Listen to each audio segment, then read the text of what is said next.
estão me marcando demais nesse vídeo. Presta atenção, meus irmãos, olha só. Eu cheguei aqui no Brasil, primeira coisa que eu fiz foi procurar amigos que oram. Porque o Brasil em si, o pessoal ora muito pouco comparado a Angola. Angolano, quando vai orar, meu Deus! Cara, meu pai entra quinta-feira na igreja, só sai no sábado de tarde. Caraca. Mas no meio disso tudo, o Ministério de Louvor tem que estar na igreja na sexta-feira na vigília, com o pastor de jejum. E no meio da vigília da sexta-feira tem um monte de crente que se junta. Cara, demônio se manifesta. Coisa muito louca. É uma das coisas que muito me impactou. Foi uma vez que meu pai foi pregar numa igreja. Era um culto grande, assim, tipo umas 1000 pessoas por aí. A igreja já nem tinha lugar. E houve uma irmã, o meu pai disse, aqui tem uma velha. Tipo, Deus confirmou pro coração dele que tinha uma velha que tava criando uns negócios, né? Que são espíritos demoníacos, né? Que... Daí todo mundo, velha, ninguém... Daí o culto continuou, meu pai orava e profetizava para outras pessoas e de repente meu pai para uma jovem e disse, é você. Tipo, mano, não tem lógica. Certo. Porque era uma velha que... Só que era uma senhora que manifestou-se que estava a usar o corpo de uma jovem para fazer coisas muito bizarras. E eu acho que essa foi uma das experiências assim muito espirituais que eu vi. Satanás tem poder também. Eu preciso reforçar minhas orações porque... Eu vou contar uma experiência, não aconteceu comigo, mas com um amigo meu, amigo mesmo, vou falar no final. Se o crente para de orar e a gente vai orar assim, de boazinha e tal, sai em nome de Jesus. Aqui o brasileiro orando.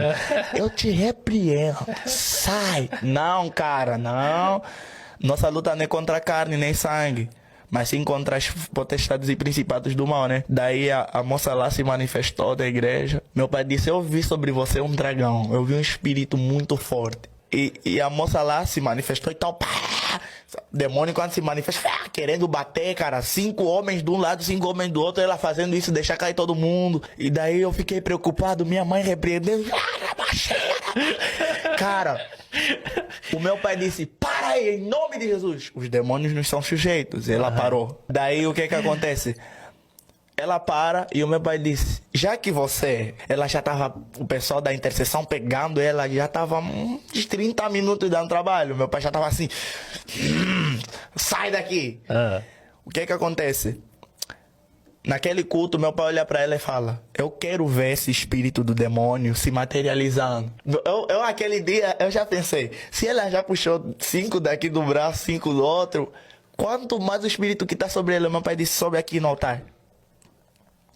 Na época, meu pai tinha um amigo chamado Santos, né? Que era o dos Santos, Antônio dos Santos, que era um vice-pastor do meu pai na época e que ajudava, né? Certo. Daí o meu pai pegou o microfone, o meu pai...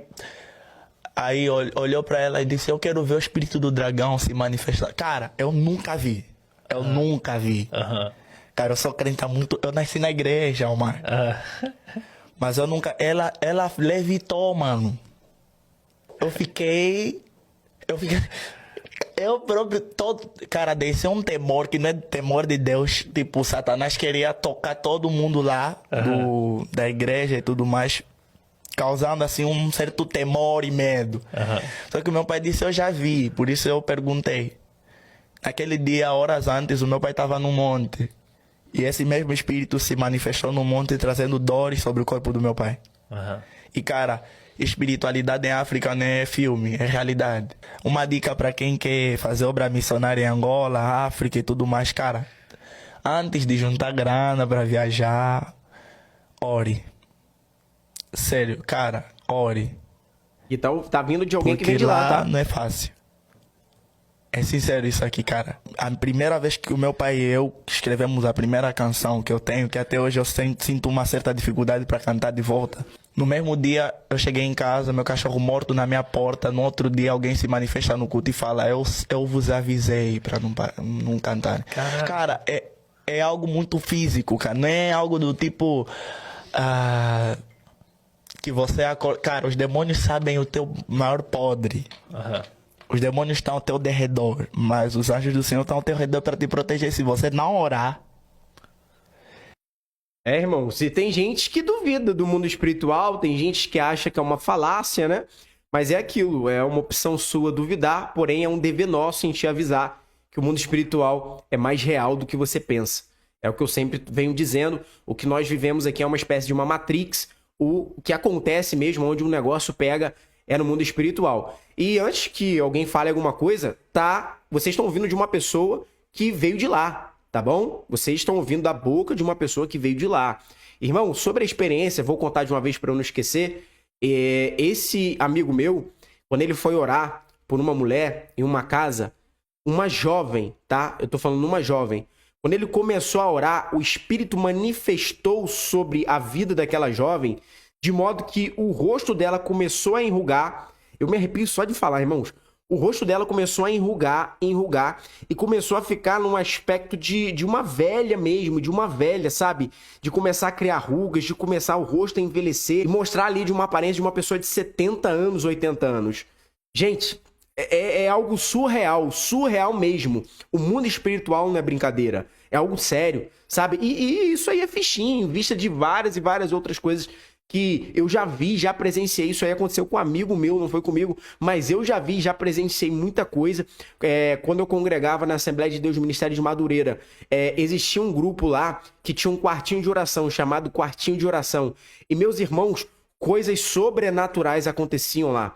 Coisas sobrenaturais que é difícil até citar aqui para vocês, mas um dia eu posso vir aqui a falar sobre esse assunto. Meus irmãos, é sobrenatural o mundo espiritual, sabe? De coisas se manifestando ali e de... Gente, meu Deus do céu, assim, sobrenatural. Por isso que eu venho falando para todos vocês, tenham uma vida regada de oração. Deus não quer a sua oração uma vez na semana, que você, sabe, escolha um dia da semana e fique 1, 2, 3 horas orando ali, não. Ele quer uma vida nossa de oração. Sabe? Oração não é algo a se fazer um dia sim, um dia não, onde eu faço 2, 3 horas em um dia da semana e depois eu fico 5, 6 dias sem orar. Não. Oração é algo diário, é algo todos os dias. É como se fosse o nosso respirar. Sabe? É o respiro da nossa alma, é o respiro do nosso espírito. É a nossa oração, meus irmãos. Oração é algo que não se negocia. Leitura da Bíblia é algo que não se negocia. Não negocie essas duas coisas, tá? Oração e palavra. Tenha uma vida regada de oração e de palavra em nome do Senhor Jesus, porque o mundo espiritual não tá brincando, não brinque com ele também. Tamo juntos, somos um, more Bible, mais Bíblia.